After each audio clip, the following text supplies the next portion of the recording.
bom dia a todos. É um prazer muito grande dar as boas-vindas a esse segundo dia do nosso segundo simpósio de atualização em miocardiopatias do GMIC. Nessa manhã nós vamos abordar inicialmente um tema sobre ICFEP, a interface entre a ICFEP e as miocardiopatias, incorporando novos conceitos e reorganizando as ideias.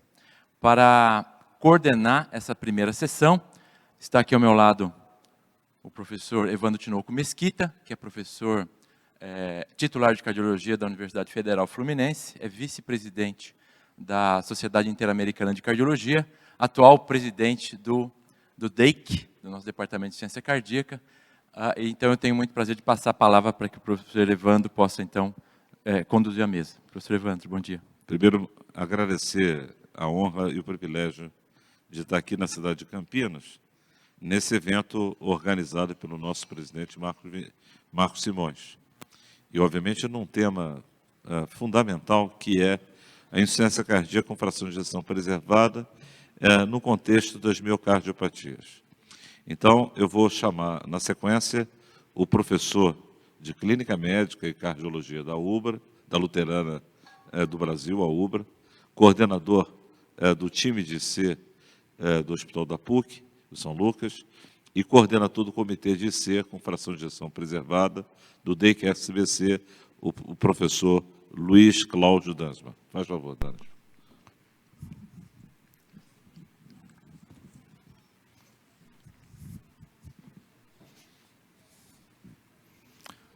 Uma saudação a todos. Eu gostaria de agradecer imensamente a oportunidade de estar aqui para apresentar um caso nosso, que acredito que vai ilustrar bem essa interação entre IC com fração preservada e o contexto desse simpósio. Um caso de paciente hospitalizada com ICFEP e com difícil manejo.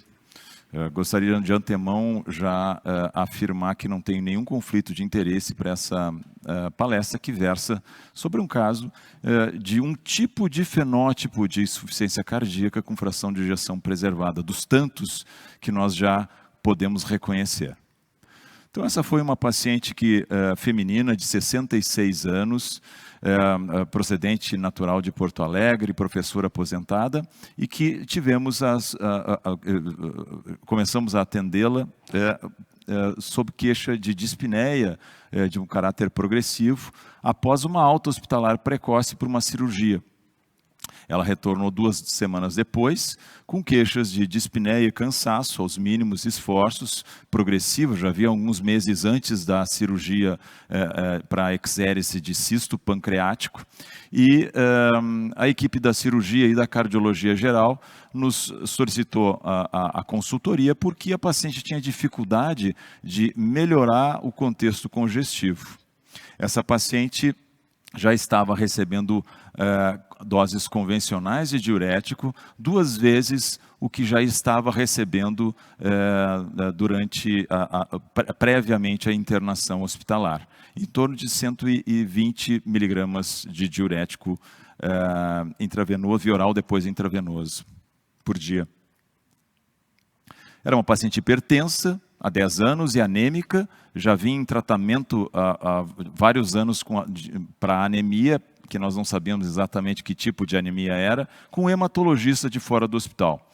E também tinha um diagnóstico já prévio de hipertensão pulmonar, inclusive com investigação invasiva, com cateterismo direito, e teria sido diagnosticado pela pneumologia uma hipertensão pulmonar do grupo 5, ou seja, múltiplas etiologias. Era uma paciente de história médica pregressa com então esse cisto pancreático, que tinha sido realizado a cirurgia, não tinha o dado do anátomo patológico definitivo ainda, na época de início de avaliação, uma fratura de úmero, infecção respiratória com necessidade de internação hospitalar previamente, e tinha um histórico de tromboembolismo venoso e pulmonar prévio já tratado com anticoagulante. A história familiar não tinha histórico específico de morte súbita, cardiopatia isquêmica, só tinha histórico de hipertensão arterial sistêmica. Quando nós chegamos, então, ela estava com essa medicação, com beta-bloqueador, furosemida nessa dose, pancreatina, e também com 2 vasodilatadores pulmonares em uso, e devidamente anticoagulado do ponto de vista parenteral. Uma paciente que não era obesa, ela tinha um índice de massa adequado, e estava hipotensa no dia, ela variava entre 80 a 100 milímetros de mercúrio de pressão arterial, não estava taquicárdica, até porque estava com beta-bloqueador.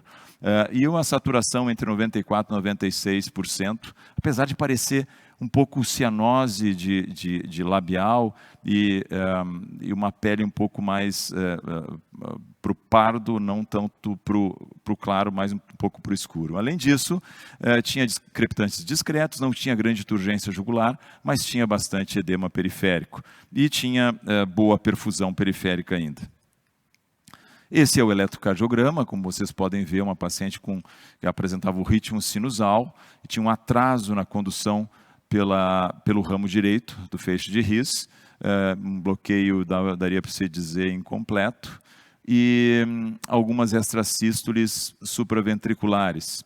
Mas o que mais me chamou a atenção foi que essa paciente tinha também uma diminuição da amplitude dos complexos QRS. Bom, subsequente investigação, então, obviamente, um raio-x de tórax, como vocês podem ver, cardiomegalia, linhas A de Kerley, B de Kerley, possivelmente algum grau de derrame pleural, dados de congestão pulmonar. E com esse laboratório que a gente encontrou, paciente com uma anemia importante, com leucócitos um pouco diminuídos também, uma perda de função renal e um NT-proBNP que não era tão elevado assim, mas estava acima de 1.500. O ecocardiograma, então, como o exame tradicional para se confirmar tudo isso que a gente estava vendo e para colocar o fenótipo de fração de ejeção, nos mostrava um diâmetro diastólico não aumentado e uma espessura parietal que também não era significativamente alterada. Uma fração de ejeção normal, esse aqui é o diâmetro sistólico, e uma importante dilatação no tronco da artéria pulmonar,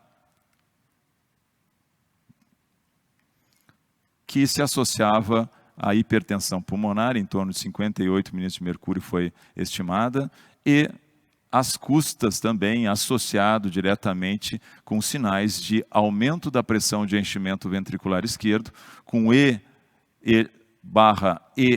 linha de 17.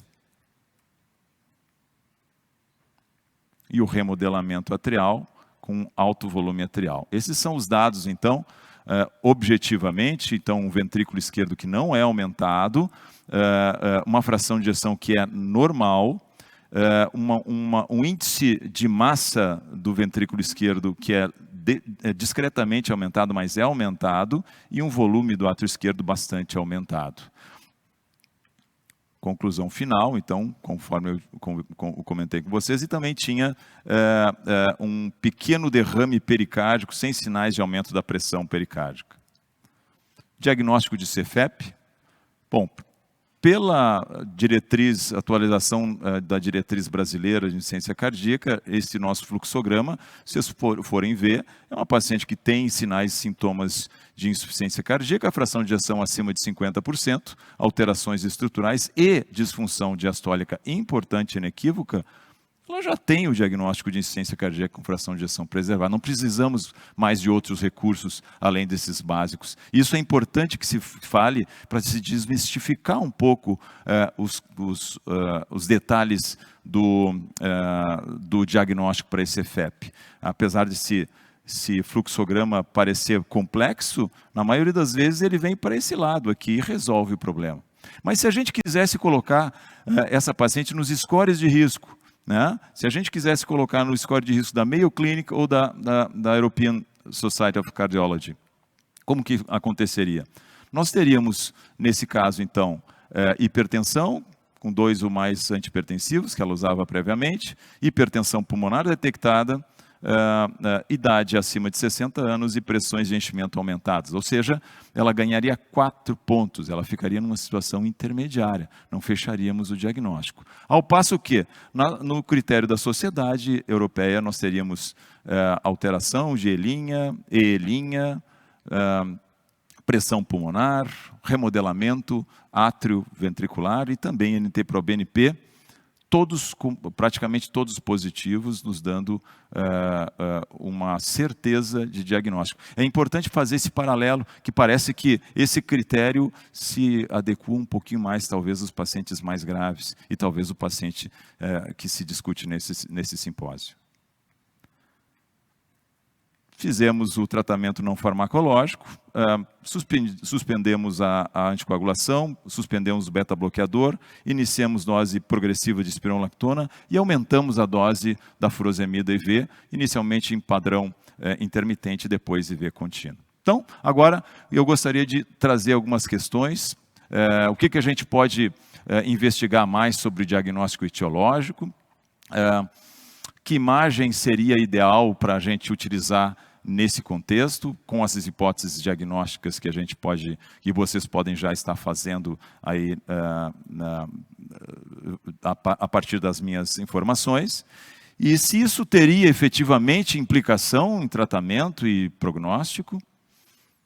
E a última pergunta, será que a amiloidose, nesse caso, seria uma possibilidade adequada? Então, agora, os próximos apresentadores vão nos ajudar a desvendar esse mistério. Obrigado. Bem, primeiro, agradecer. É um belíssimo caso.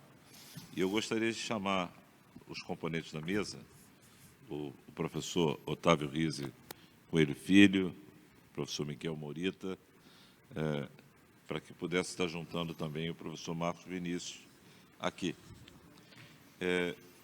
E, obviamente, a partir agora dessa indagação, né, nós trazemos aqui o professor Morita, né, que tem no seu currículo ser doutor de cardiologia pela USP, mestrado em saúde pública na Universidade de Harvard, pós-doutorado em pesquisa cardiovascular no Brigham Women, e é uma honra tê-lo aqui. E, obviamente, a questão central vai ser como olharmos dentro de um contexto da busca da etiologia. O Marcos provocou, né, que a próxima etapa, uma vez fechando o diagnóstico da insuficiência cardíaca com fração de ejeção preservada, é a busca etiológica. Esse é o desafio. E aí a gente tem que ter aquilo que a gente chama do raciocínio clínico, não é? E aí vamos ver como, né, o Dr. Morita nos ensina de quais etapas que ele usa para poder nos ajudar na busca etiológica. Morita, é uma honra tê-lo conosco.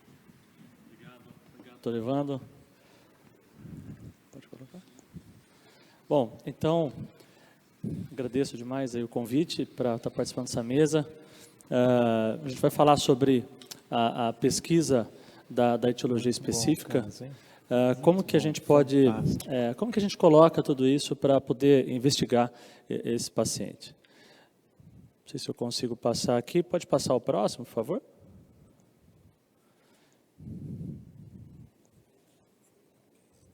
Ok?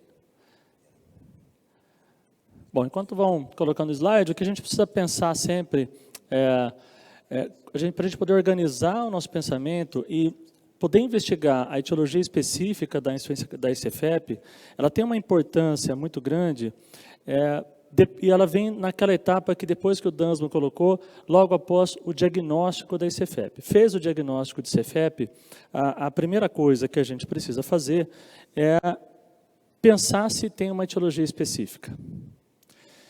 E naquele mesmo diagnóstico que vocês viram, nós precisamos também tentar afastar outras causas daquela síndrome que a gente observa no paciente com insuficiência cardíaca, onde a dispneia é a causa principal. E a gente precisa afastar outras causas que levam a isso, como, por exemplo, a anemia, DPOC, causas que levam a insuficiência aos sintomas e sinais de insuficiência cardíaca, mas que não são a insuficiência cardíaca. Acho que visualmente a gente talvez consegue olhar melhor. Obrigado.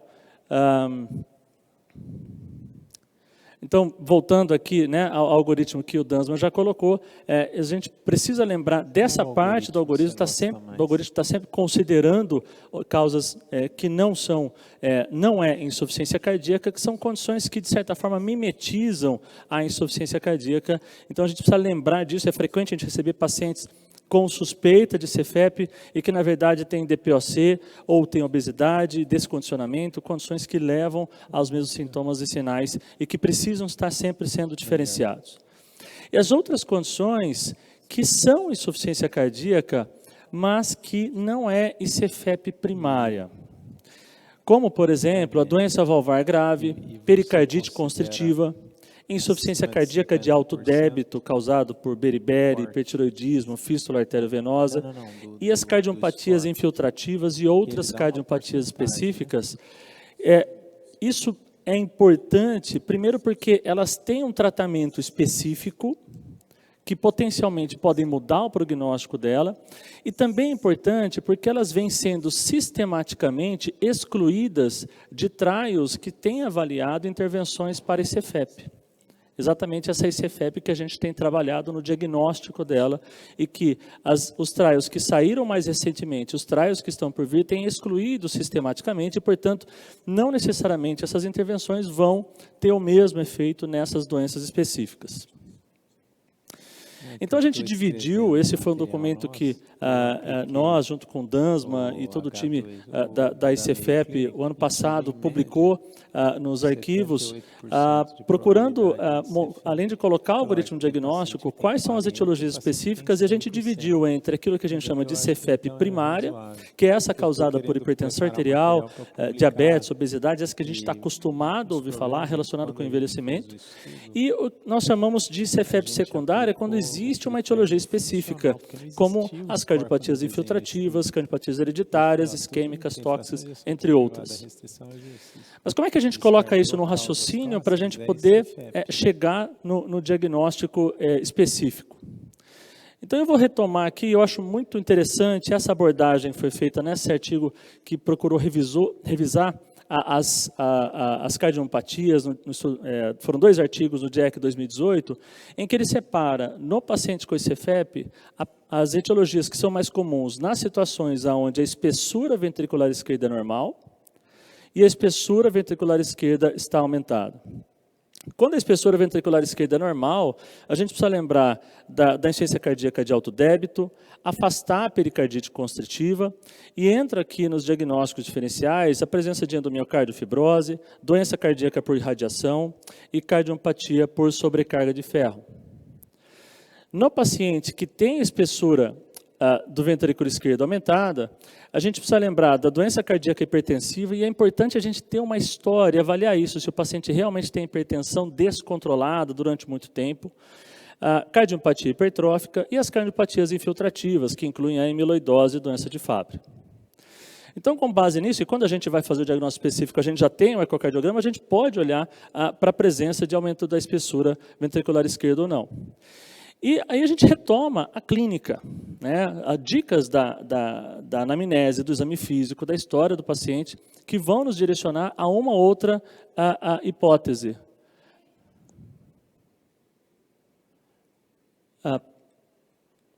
Podemos continuar? Tá bom, eu acho que caiu aqui, eu vou voltar lá onde eu estava. Perdão.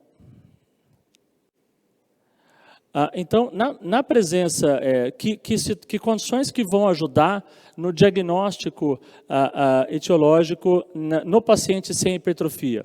Então, a gente pegar da história, se o paciente tem beta-talassemia, história de transfusões repetidas, história familiar de hemocromatose, hiperpigmentação da pele, história de doença hepática, artropatia, diabetes. Então, nós vamos pensar em sobrecarga de ferro como uma hipótese se o paciente não apresenta hipertrofia e está desenvolvendo ICFEP.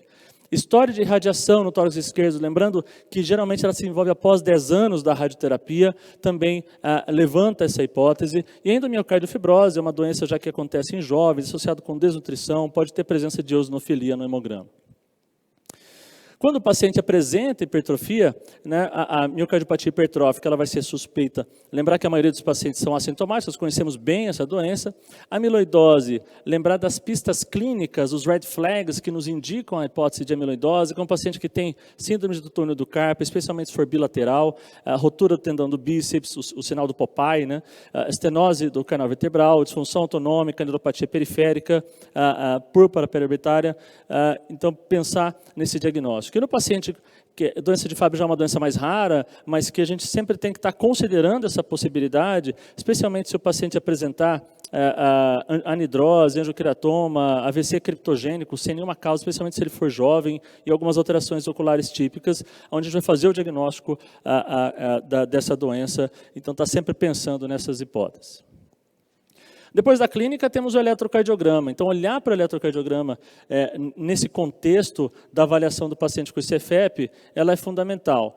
E vejam, na cardiopatia hipertrófica, nós temos a presença de sobrecarga ventricular esquerda, a presença do strain, do padrão strain que nós observamos aqui, enquanto na amiloidose, nós não vamos observar isso. A gente vai ter a presença da hipertrofia e, muitas vezes, um padrão de efeito dielétrico difuso, que nem sempre está presente. Na verdade, isso até não é tão comum. O mais comum é ter uma desproporção entre a presença de hipertrofia e um eletrocardiograma que não mostra a sobrecarga que a gente esperaria para aquele padrão de hipertrofia, enquanto a doença de Fabry já apresenta o padrão de hipertrofia e muitas vezes também o intervalo PR curto que se acompanha característico dessa doença.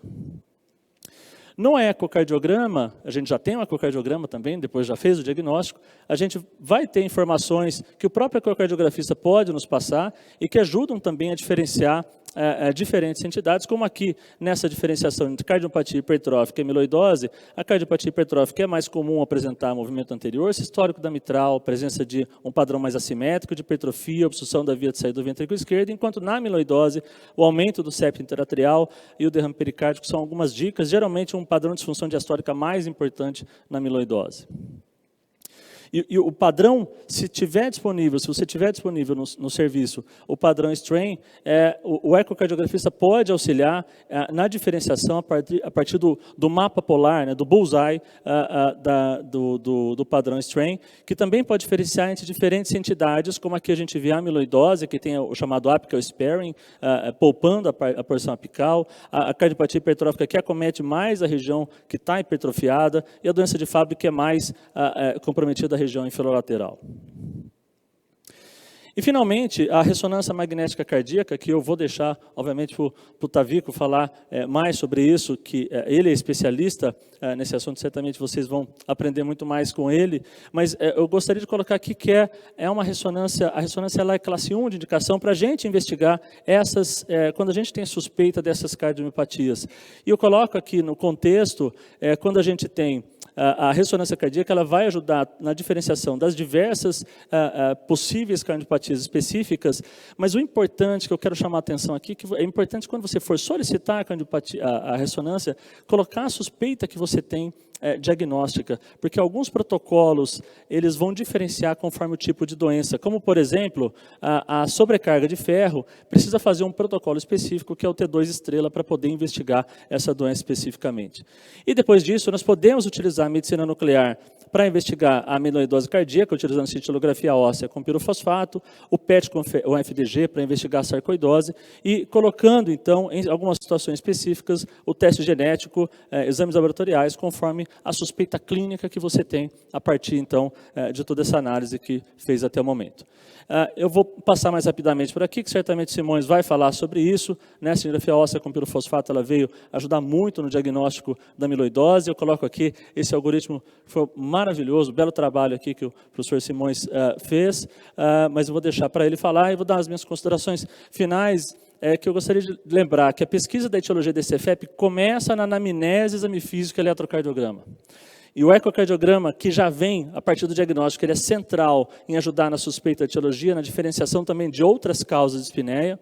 A ressonância magnética cardíaca auxilia na investigação da maioria das etiologias, então muitas vezes ela faz parte de boa parte dessa investigação. E a medicina nuclear vai estar indicada em suspeitas específicas, e a biópsia endomiocárdica ela vai permitir a confirmação diagnóstica, mas em algumas condições específicas. Eu agradeço e deixo aqui o convite para 2022, a gente está podendo discutir mais sobre esse assunto em Curitiba, dia 30 de junho a 2 de julho. Aqui, ó. Do seu congresso, por favor. Aqui, ó, então, voltando então, né, não esqueçam, guardem na sua agenda, em Curitiba vão estar esperando vocês lá para o nosso congresso híbrido, dia 30 de junho. Obrigado. Obrigado, doutor Morita.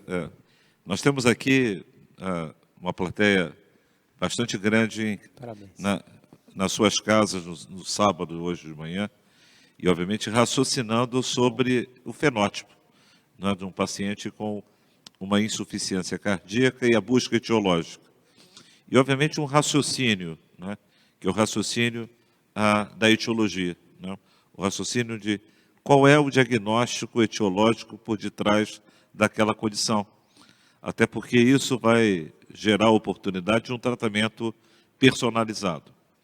É muito importante que nós clínicos, né, durante muito tempo nós fizemos mestrado, doutorado, e alguns avançam na área de pesquisa e fazem um pós-doutorado, né, e vão ser pesquisadores em áreas clínicas, em áreas de ciência básica e medicina translacional.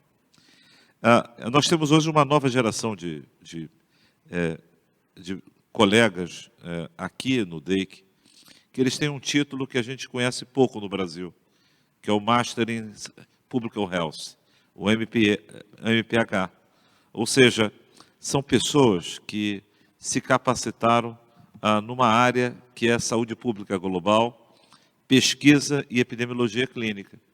A forma dessas pessoas olharem o raciocínio clínico e trabalharem do ponto de vista probabilístico, não é? E, obviamente, quando eles analisam as fragilidades e as fortalezas de um teste diagnóstico, é muito rico. E eu gostei muito, Morita, da maneira ponderada.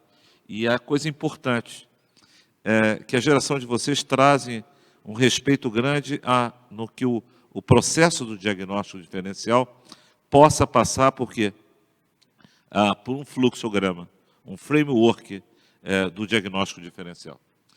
E é óbvio que a gente fez no DEIC, não é, uma proposta. Essa proposta a gente precisa, e aí eu convido muito você, e aqui tem também um outro, o Master de Saúde Pública, não é, que é o Tavico, que a gente possa, meu amigo Luiz e o meu amigo Simões, nós possamos testar isso. Nós precisamos ver a validade externa disso, a custo-efetividade disso e, obviamente, o impacto clínico. Não é? Porque o Marcos já foi muito sábio de não criar uma emergência oncohematológica naquela rota hematológica. Não é? Porque parece que a gente tem que dar uma solução para amanhã e nós temos um sistema desabado. Conseguir uma consulta com um especialista e oncohematologista ou hematologista que entenda a amiloidose AL é uma raridade. É claro que a gente estamos num grande centro, que é a Campinas, e um outro grande centro, que é Ribeirão, e um outro imenso grande centro, que é Paraná, capital, Curitiba e Porto Alegre. Mas isso não é a realidade do país. Mas, de qualquer maneira, eu adorei a apresentação e vou ficar muito curioso. E agora, na sequência, uma outra pessoa muito especial que tem ajudado muito ao DEIC, que é o Dr. Otávio Rizzi Coelho Filho. Obviamente, ele, que é professor aqui na Unicamp, tem um fellowship em imagem cardiovascular e ressonância e tomografia no Birmingham, tem Master em Public Health e, obviamente, é professor assistente da disciplina e, obviamente, está aqui na cidade dele, é uma honra para nós. E a gente vai agora entender como é que ele usa essa ferramenta e pode nos ajudar na elucidação desse caso. Não é isso, doutor Odilson? Nós estamos aqui querendo agora entender como é que ele usa essa ferramenta potente, mas também causadora de grande problema, Uma ressonância mal feita, sem critérios, sem uma padronização dos exames, muitas das vezes cria diagnóstico de miocardite curada, gera uma série de angústias para o médico assistente e não ajuda na busca etiológica. Agora é com você. Obrigado, professor, pela apresentação, pela oportunidade de estar aqui. Eu queria muito agradecer o DEIC pela oportunidade, o GEMIC, de estar aqui discutindo um assunto que é tão interessante, que é o uso racional dos métodos de imagem para tentar achar a etiologia ou o diagnóstico diferencial das hipertrofias. Aqui eu tenho o meu slide de conflito de interesse, eu não tenho nada relevante com essa apresentação. E eu queria começar minha apresentação, e eu gostei muito, eu não conhecia o caso do professor Dansman, mas eu queria trazer a problemática para vocês, e esse é um problema difícil de resolver. Então, veja, eu tenho aqui 4 casos lá do nosso ambulatório, que a gente viu recentemente, caso 1, caso 2, caso 3 e caso 4. Olhando, aqui nós temos as imagens em cine de ressonância, todos esses casos encaixariam muito bem no caso que o professor Dansman colocou. Temos hipertrofia, fração de ejeção preservada, talvez o caso 2 um pouquinho reduzida, o caso 3 um pouquinho mais de dilatação e o caso 4 talvez a hipertrofia com os átrios bem aumentados. Mas eu tenho aquele fenótipo de hipertrofia. O que está causando essa hipertrofia? Essa é a pergunta que eu vou tentar responder para vocês. E veja, nesses 12 minutos talvez eu não consiga, a minha ideia vai ser trazer alguns insights para a gente ter uma boa discussão. Então olha o caso 1. Nós estamos retornando à importância do eletrocardiograma. Eu tenho hipertrofia. Com esse eletrocardiograma, olha, bloqueio de ramo direito, talvez um PR curto, onda delta. Aí eu fiz o resto da ressonância. Vejo músculos papilares gigantes, faço o mapa de T1 que eu vou explicar para vocês depois e vem um mapa de T1 baixo. Poucas doenças dão um mapa de T1 baixo com hipertrofia e esse paciente, na verdade, tem doença de Fabry. Então, veja, a gente precisa não usar só a imagem, eu digo, a gente tem que usar o eletrocardiograma, a história clínica e juntar tudo isso num quebra-cabeça.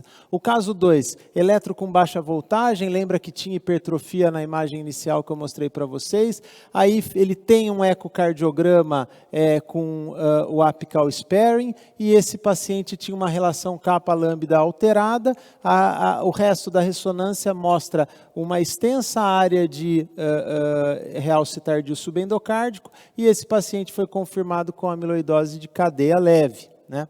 Vamos para o próximo caso. Esse é um outro exemplo, eletro com sobrecarga atrial e ventricular, fração de ejeção preservada, mas veja, septo e parede posterior aí de 16 e um pouquinho de realce tardio. Que doença está causando isso? Esse paciente tem uma ergospirometria com VO2 máximo próximo a 70. É um super atleta. Isso provavelmente tem a ver com alterações da atividade física de alta performance no coração. E o quarto caso, fração de ejeção preservada, veja o realce tardio, praticamente transmural em toda a parede do ventrículo e do átrio. Esse é um paciente que fez cintilografia com pirofosfato, isso vai ser discutido em seguida pelo professor Simões. E a gente viu aqui captação bem evidente, grau 3, tinha também apical sparing, o teste genético foi negativo para mutações da TTR, esse paciente foi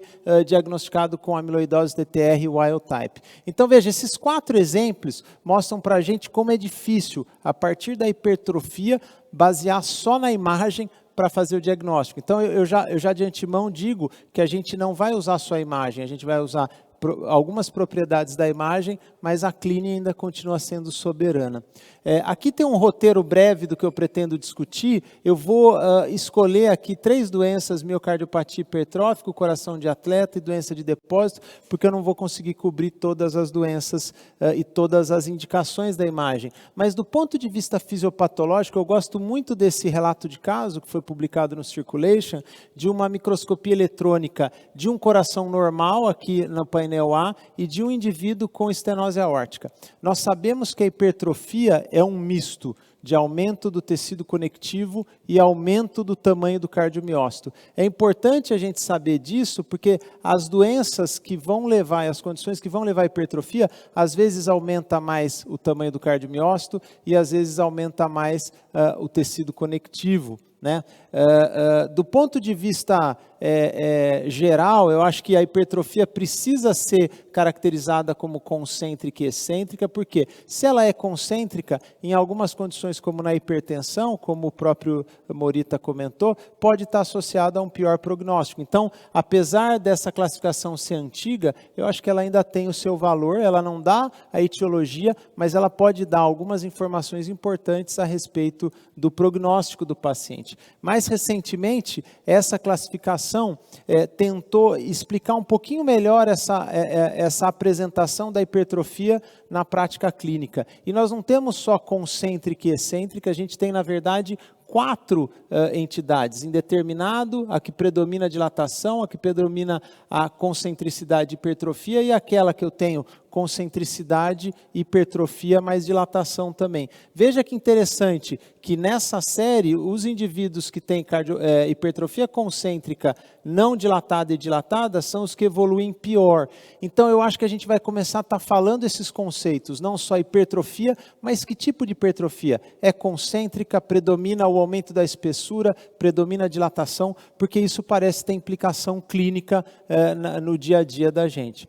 Eu vou falar um pouquinho da miocardiopatia hipertrófica, e uma coisa que emerge e cada vez é mais discutida são as expressões fenotípicas novas ou não novas, que agora estão descobertas da miocardiopatia hipertrófica. Então, às vezes, a gente pode pensar em miocardiopatia hipertrófica quando a gente encontra alguma dessas condições: hipertrofia no VD, um aneurisma apical, as inserções anômalas, por exemplo, de músculos papilares acessórios, folhetos da válvula mitral longos, e um que eu acho que tem grande interesse, que são as criptas. Às vezes essas criptas são a única apresentação e a única representação da miocardiopatia hipertrófica, e sem dúvida nenhuma, o eco pode ver isso, mas talvez a ressonância veja melhor.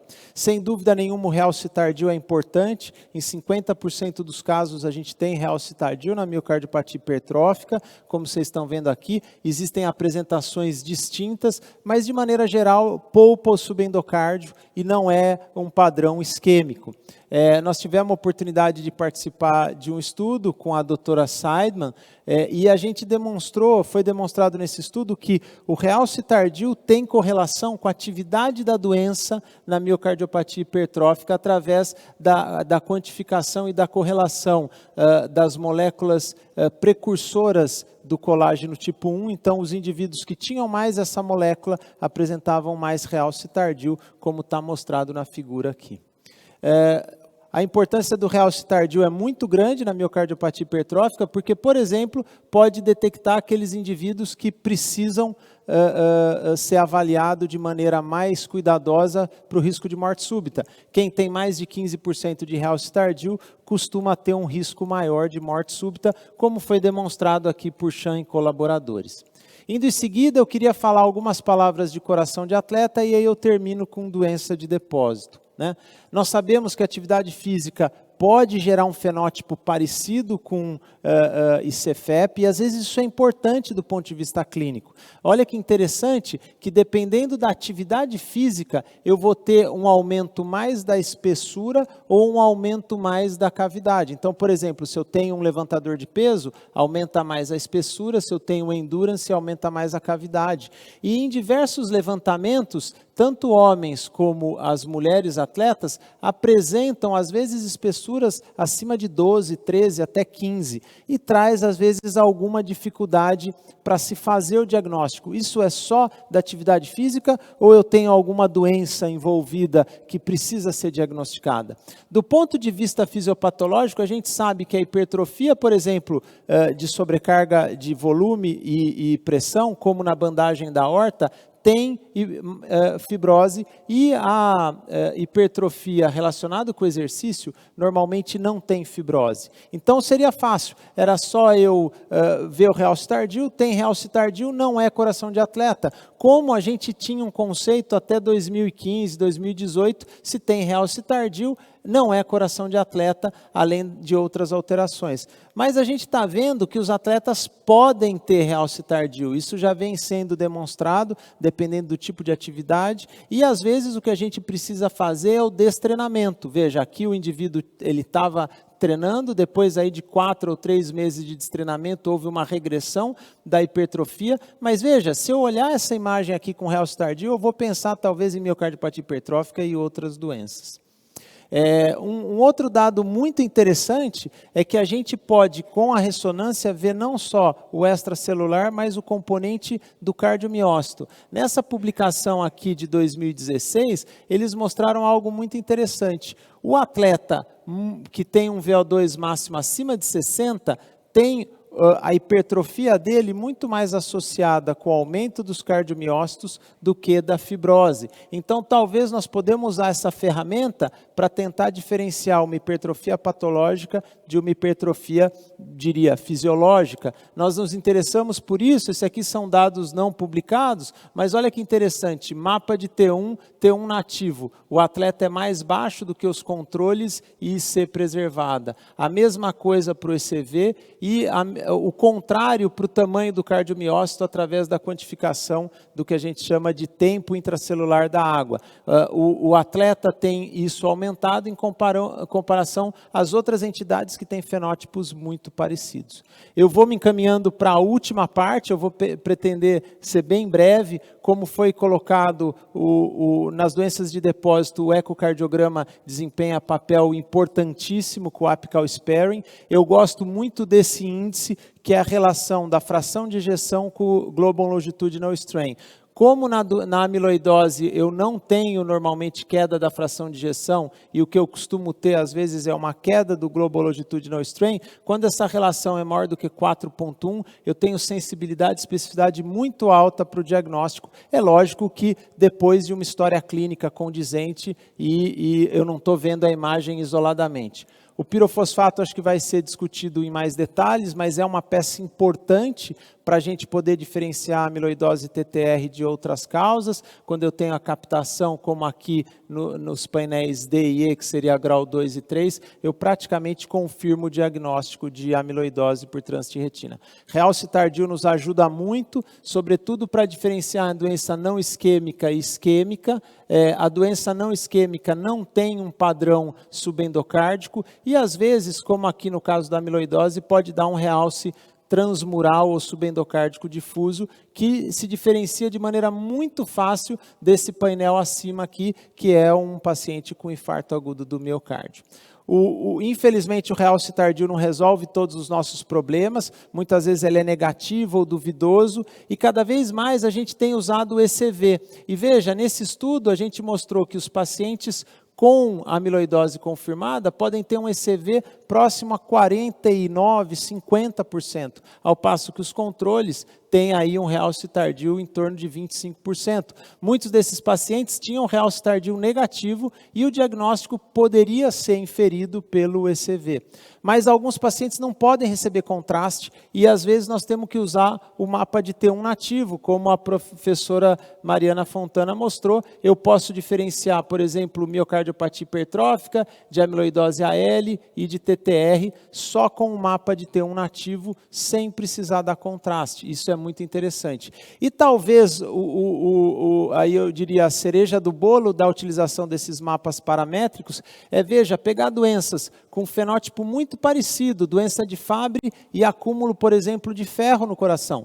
T1 nativo baixo, com ECV relativamente alto, poucas doenças levam a isso e doença de Fabry é uma delas. Lembrando que a ideia aqui é utilizar dados paramétricos da ressonância para tentar diferenciar todas essas doenças, e eu digo que isso não é uma tarefa fácil.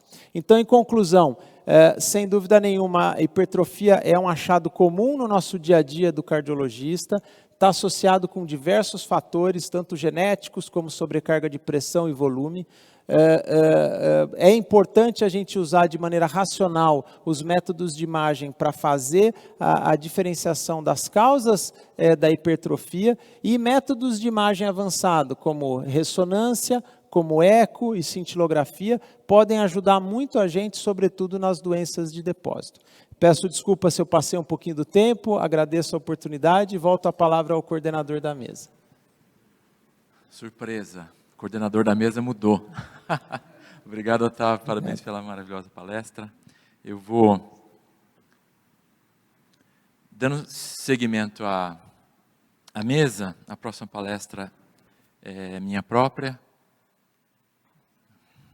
Pode rodar o slide, por favor?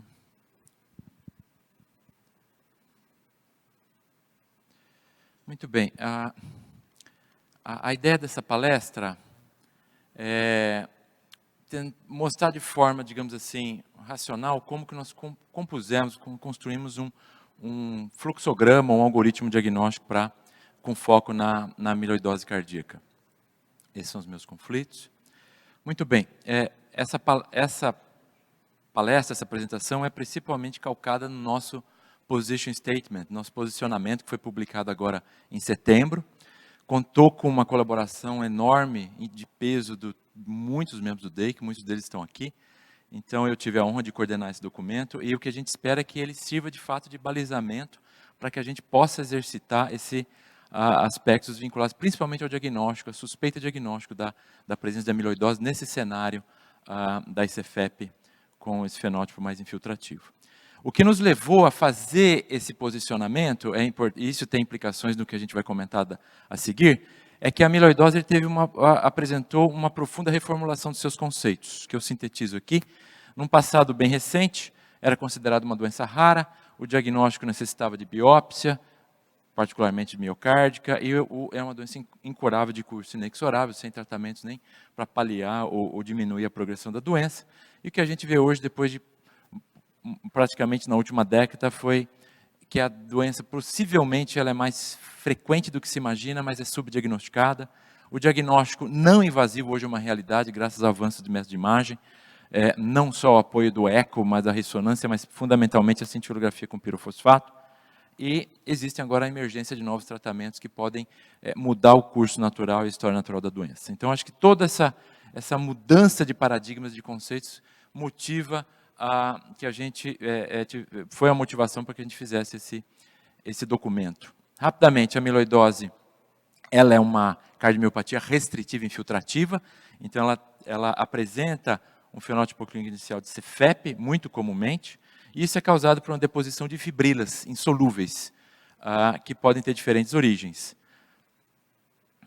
Fundamentalmente, 95% dos casos de amiloidose cardíaca são devidos a dois tipos de proteína amiloidogênica, sendo uma delas as cadeias leves de imunoglobulina, ou seja, uma discrasia de células plasmocitárias que produz cadeia leve. Isso vai depositando no interstício miocárdico e espessando a parede, causando um quadro restritivo.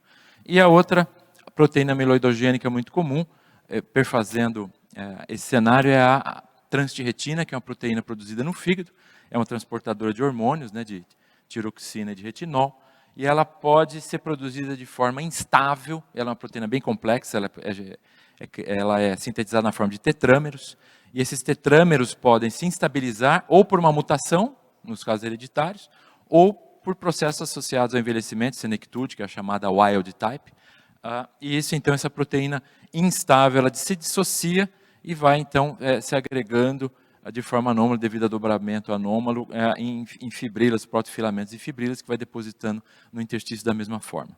Isso é importante porque grande parte do trabalho diagnóstico que a gente faz na amiloidose é a diferenciação dessas duas formas, já que a amiloidose AL é considerado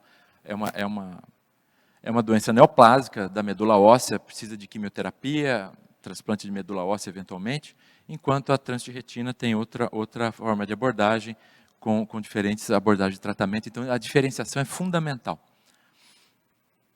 O que a gente tem notícia no cenário da cardiologia é que grandes centros de referência têm mostrado um aumento exponencial da detecção de novos casos de amiloidose, principalmente na forma wild type, ou seja, amiloidose por trânsito de retina. Isso também no mundo real, fora dos grandes centros de referência, isso parece ser uma realidade, ou seja, a gente vê aqui um estudo mostrando a amiloidose como causa de etiologia de CFEP, de pacientes internados nos Estados Unidos, mostrando entre os anos 2000 e 2012 um aumento bem importante dessa incidência, já em muitos centros populacionais americanos, ultrapassando a margem de doença rara, mostrando que a doença provavelmente é mais comum do que a gente imaginava, mas ela é amplamente subdiagnosticada, e isso a gente precisava, digamos, verificar, checar e fazer esse trabalho na prática clínica, eu acho que isso é importante. Então, quando nós abordamos aqui, o Morita já nos mostrou, en passant, esse nosso fluxograma, acho que esse aqui é a joia da coroa, né? É a cereja do bolo, não é o apical sparing, mas é uma cereja de bolo do nosso documento, mostrando aqui o nosso fluxograma. Então, o fluxograma ele é basicamente dividido em 4 etapas. A primeira delas é levantar de forma consistente a suspeita clínica de que a amiloidose esteja presente. Ou seja, a partir da história clínica, exame físico, procurar os red flags, depois usar o eletro, o eco e, eventualmente, a ressonância. Se a suspeita clínica é alta, a próxima etapa que nós propusemos é investigar as cadeias leves, ou seja, para, no primeiro momento, de forma mais rápida possível, afastar ou confirmar a presença de cadeias leves, porque isso nos leva a pensar, se a cadeia leve é presente, você vai necessitar do hematologista investigar a presença da amiloidose AL, e se essa cadeia leve monoclonal é ausente, então aqui, muito provavelmente uma amiloidose por trânsito de retina, na forma TTR, e aí é uma rota cardiológica, em que o cardiologista e os médicos de imagem como pirofosfato vão ter o papel central. Lembrar que essa investigação é feita, de cadeias leves, é feita por uma tripla checagem, a dosagem da relação kappa-lambda de cadeias leves monoclonais livres, a imunofixação sérica e urinária. É esse trio, esse conjunto é que dá a alta confiabilidade, alta sensibilidade para afastar a presença de cadeia leve. Muito bem, então eu acredito muito que identificar a doença, ter essa noção de que a doença pode estar presente, que a gente tem que aumentar o grau de suspeita é importante, ou seja, identificar sinais de alerta, ou esses chamados red flags, num paciente particularmente com CFEP, sobre que a doença possa estar lá presente, é importante. E depois, assim que esses sinais de alerta são, digamos assim, visualizados, estabelecer uma alta suspeita clínica, embasada em achados sugestivos do ECG, ecocardiograma e ressonância. No dia a dia, um aspecto que eu acho muito saliente quando a gente discute casos, que o colega veio discutir comigo, suspeita, depois a gente pode ouvir os colegas a respeito dessa vivência, o grande problema é que os colegas partem de um cenário clínico de suspeita muito baixa, acha que a amiloidose está ali, começa a achar a amiloidose debaixo da cama, né, atrás da porta, e aí aquilo cria uma investigação cara, exaustiva e que cria uma ansiedade muito grande do paciente. Então, eu acho que essa etapa é uma etapa crítica de todo o começo do trabalho diagnóstico. Porque a gente deveria evitar essa tendência a um superdiagnóstico da doença, evitar o aumento do custo do diagnóstico, e evitar fundamentalmente o diagnóstico incorreto que acaba surgindo. A gente vai ver hoje, ao longo do dia, alguns exemplos disso. Então, no nosso posicionamento, ele colocou uma lista relativamente grande de aspectos que a gente chama de red flags, que são dicas diagnósticas, né, ou sinais de alerta. São dados derivados da história clínica do exame físico, de exames de imagem de pistas combinadas. Dentro dessas, aqui nas setinhas azuis, aquelas que são derivadas da própria manifestação cardiológica, um pouco atípica, sugerindo a presença da amiloidose. Então, uma CFEP, particularmente em homens idosos, a intolerância e cobrar bloqueadores neurohormonais, o paciente hipertenso previamente começa a apresentar hipotensão, reduz dose de antihipertensivos, o bloqueio atrioventricular inexplicado, com implante de marca-passo, a história familiar de miocardiopatia ou polineuropatia. Nos exames de imagem é muito importante perceber um fenótipo infiltrativo, ou seja, com septo interventricular maior ou igual a 12 milímetros, é um flag importante. Uma hipertrofia envolvendo também o ventrículo direito, hiperrefringência miocárdica, espessamento valvar ou do septo interatrial. E depois a gente também tem cenários clínicos da estenose aórtica de baixo fluxo, baixo gradiente, ou miocardiopatia hipertrófica no idoso. São todos cenários em que a amiloidose pode estar presente, são flags. Do ponto de vista da manifestação neurológica, os pacientes que têm a amiloidose por trânsito de retina na forma hereditária, eles têm muito comumente um fenótipo misto envolvendo uma polineuropatia. Então, essa polineuropatia ela pode ser sensitiva, com a dor neuropática, perda de sensibilidade térmica, dormência. Uma neuropatia motora, com fraqueza muscular, perda de equilíbrio e prejuízo da marcha, ou uma neuropatia autonômica, com diarreia e constipação alternadas, disfunção erétil, hipotensão ortostática ou intolerância a antihipertensivos. Então, um paciente que vem para você com diagnóstico de CFEP, um fenótipo clínico de insuficiência cardíaca e fração de ejeção preservada, e que apresenta uma manifestação compatível com alguma dessas neuropatias sensitivo-motoras ou desautonomia, é um flag muito poderoso que levanta a necessidade de investigação adicional para pesquisar a presença de amiloidose, particularmente a trânsito de retina na forma hereditária. Existe também um acometimento multissistêmico envolvendo o sistema musculoesquelético, isso é um flag muito interessante.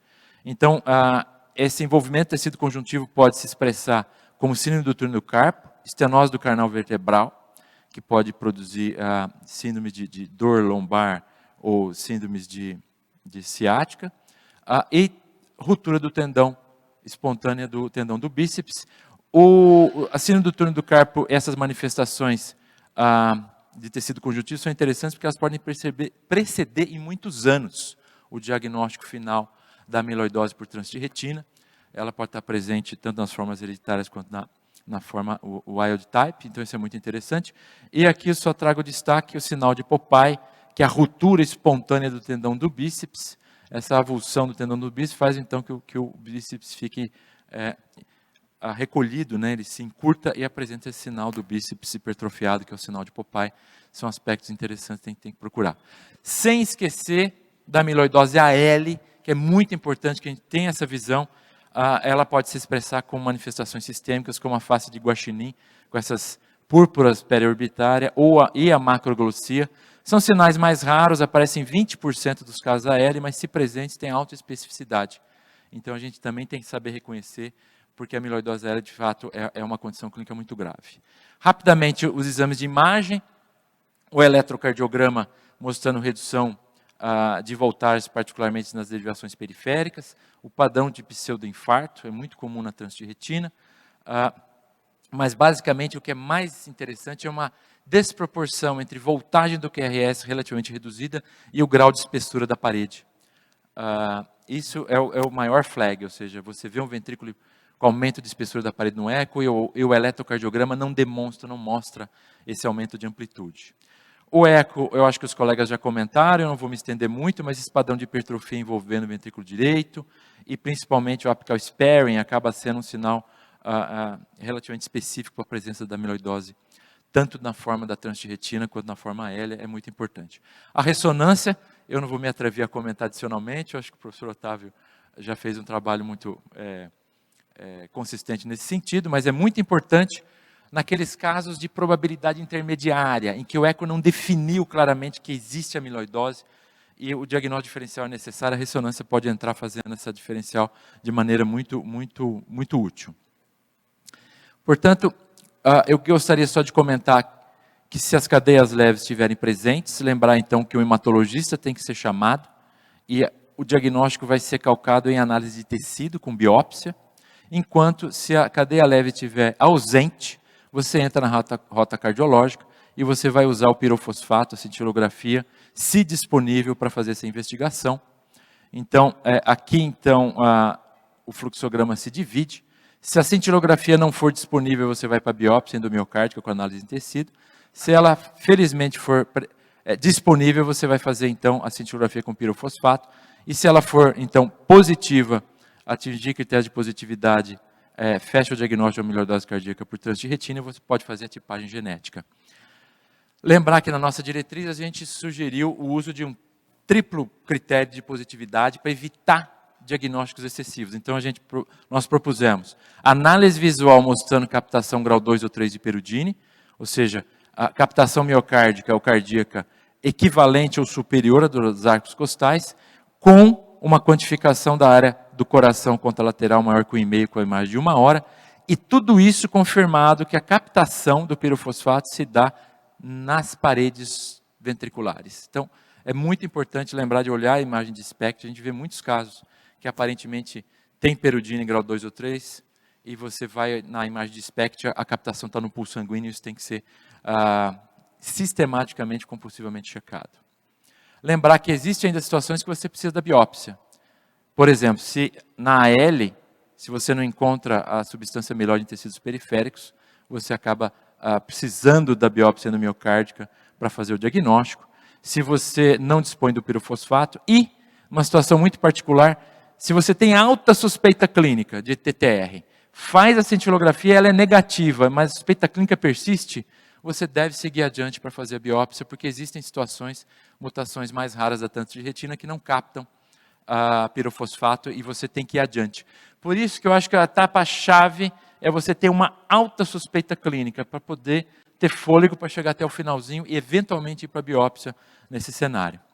Eu gostaria de encerrar agradecendo imensamente todos os preciosos colaboradores, toda a comunidade deikiana que participou na confecção desse position statement, que a gente espera que continue balizando aí a nossa prática clínica. Muito obrigado. Agora vamos adiante. Se puder colocar o cronômetro com os minutos faltantes. O Dr. Dusman agora vai concluir o caso para que a gente possa fazer a discussão final. 3. Bom, só para relembrar a vocês, então, nós ficamos com algumas hipóteses clínicas, baseados também em exames complementares do nosso caso. Então, aquela paciente com 66 anos, com um fenótipo de CFEP, com congestão de difícil controle, e pelas características da paciente, eu deixei em aberto para vocês começarem a pensar em possibilidades, e a gente pensou à época que, eventualmente, poderia ser uma ICFEP de etiologia primária, hipertensiva, né? Pelos dados que nós tínhamos pouco expressivos da ecocardiografia. Também que pudesse ser eventualmente amiloidose. A paciente tinha um eletrocardiograma sugestivo, apesar de a eco não ter mostrado muitos elementos. E também alguma doença infiltrativa, também era a hipótese diagnóstica. E aí a gente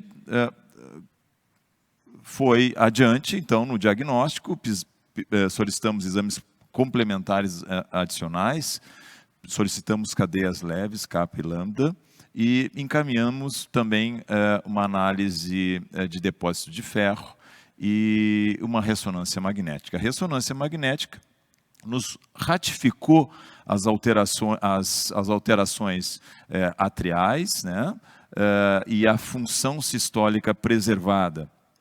Aqui o ventrículo esquerdo, o átrio esquerdo. E aqui num corte apical 4 câmaras. Vocês podem ver que é bem clássico o aumento do átrio esquerdo e também o átrio direito, uma hipertrabeculação no VD, e talvez um pouquinho aumentado esse ventrículo direito, e por fora vocês podem ver que existe um derrame pericárdico. Esse derrame pericárdico possivelmente se associe também, possa ter funcionado na diminuição da amplitude do QRS no eletrocardiograma. Aqui, essa imagem nos mostra uma atenuação, não, como se diz isso mesmo, Otávio, hipossinal, né? Hepático, progressivamente observado, e também a gente consegue ver alteração de átrios e aqui tronco da artéria pulmonar. Aqui uma imagem que nos mostra um corte transversal, mostrando tudo isso que nós observamos. Vou dar andamento aqui. E aqui o T2 estrela, mostrando de novo esse hipossinal hepático.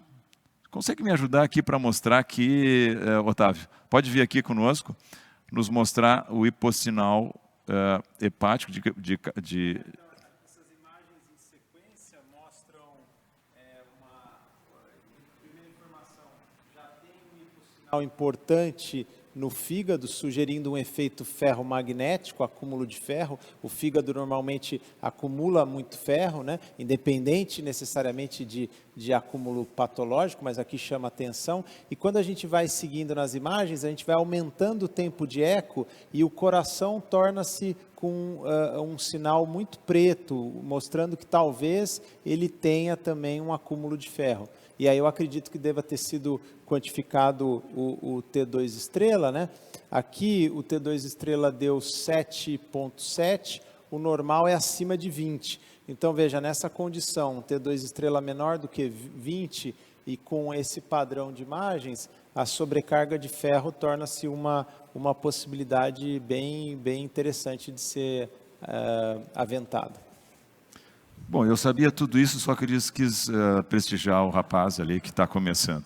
Bom, aqui então a ausência de realce tardio, nos mostrando esse achado que é importante ser investigado nesse caso.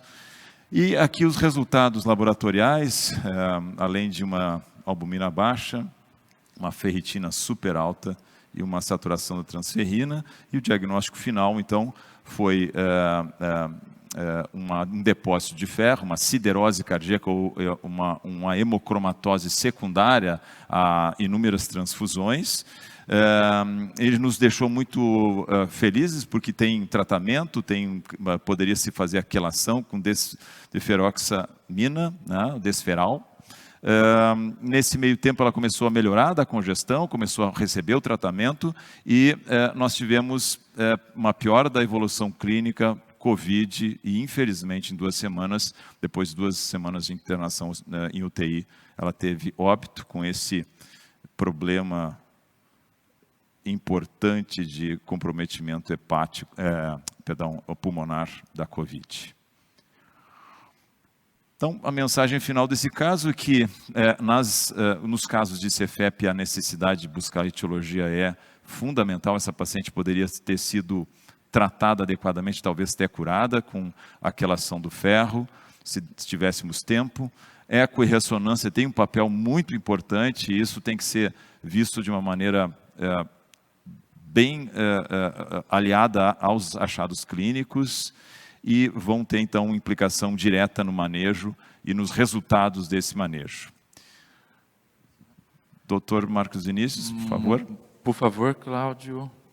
Dr. Luiz Cláudio Dansman, sente-se aqui. Nós temos aí ainda uns 2, 3 minutinhos, acho que vale a pena a gente fazer um comentário rápido do caso.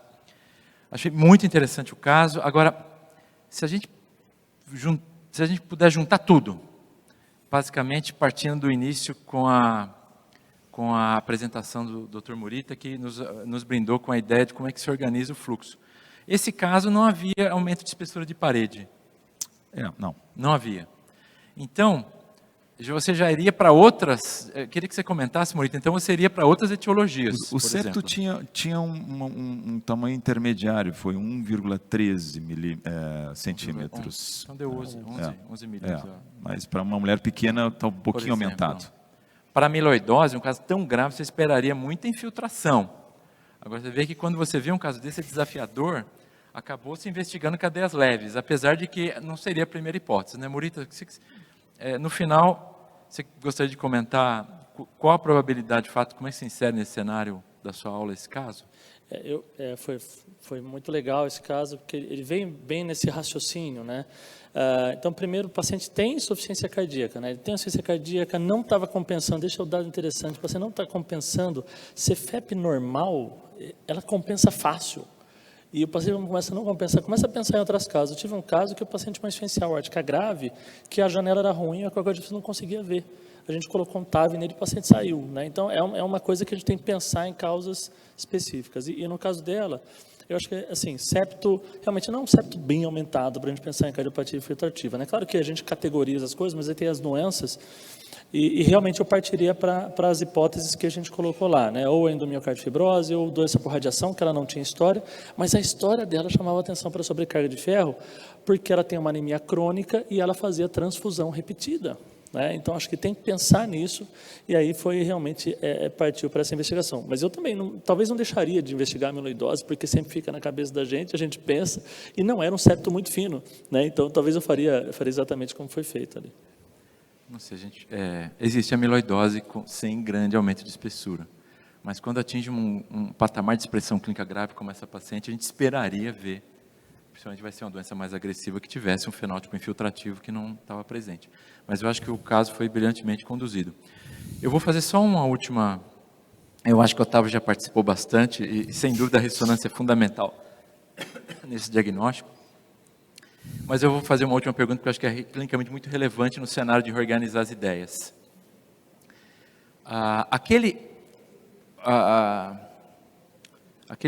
Aquela proposta de fazer o ED2-FPEF, score de risco, que inclusive a gente incorporou também na nossa diretriz, ele foi criado e validado num coorte de pacientes com dispneia aos esforços ambulatoriais. Você acha que teria sentido aplicar esse score no paciente que você internou e está congesto, que você vê insuficiência cardíaca de forma florida, com turgência jugular, com congestão? Na verdade, eu só fiz um insight ali, porque quando eu fui aplicar por um motivo, só para ver, né? Sim. Ele dava pontuação baixa, relativamente baixa, intermediária. Né? Curioso, né? E o europeu dava uma pontuação super alta. É que o europeu ficou um pouco de lado, porque é muito mais fácil fazer o Mayo Clinic. Né? Que eu chamo de Mayo Clinic, eu não consigo fazer soletrar essa... Mas assim, eu só fiz para um treinamento, então parece que a gente tem que entender que aqueles funcionam muito bem para o paciente ambulatorial, essa foi a mensagem. E quando o paciente tem todos os dados, é um paciente em nível terciário,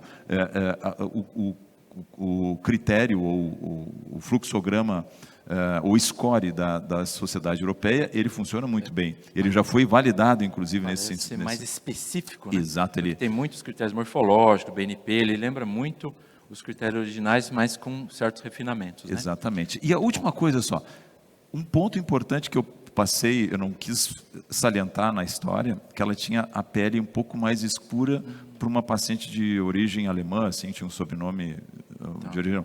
E isso foi o ponto convergência. Então, isso aí que a gente chamou a atenção da gente e a gente... De hemocromatose. Eu não quis deixar tão na cara ali, mas é clínica e é soberana. Perfeito. Como diz o Dr. Otávio aqui na conversa, um sidekick aqui, tem que ser bom clínico para investigar esse FEP, né? Você tem que pensar um pouco em tudo, sair da caixinha. Bom, precisamos terminar, a gente já estourou um pouquinho o tempo. Eu vou então concluir essa sessão, obrigado pelo acompanhamento de todos. Nós vamos para um rápido intervalo e às 9h45 a gente volta com o simpósio satélite da Pfizer. Até mais.